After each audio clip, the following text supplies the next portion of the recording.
দিন শেষে একা বসে শুধু ওই দিনটার কথাই মনে পড়ে। রাগের মাথায় সেদিন আমি যা করেছি তা যে আমাদের জীবনটাকে উলটপালট করে দেবে তা বুঝতে পারিনি।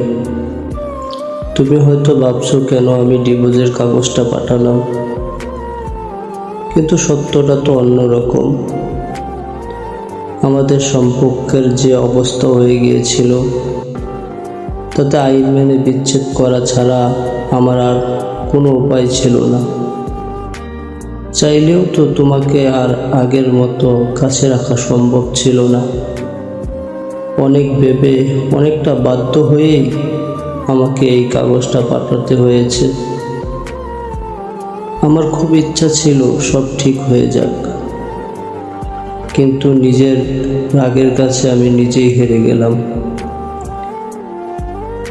নিয়ম অনুযায়ী বিচ্ছেদটা কাগজে কলমে হয়ে গেছে ঠিকই, কিন্তু তোমাকে কি আর মন থেকে মুছে ফেলা যায়? আমি জানি এখন আর তোমাকে ফেরানো সম্ভব না, তাই দূর থেকে দোয়া করি তুমি যেখানেই থাকো ভালো থাকো। আমার এই ভুলের মাসুল আমি সারা জীবন এভাবেই দিয়ে যাব।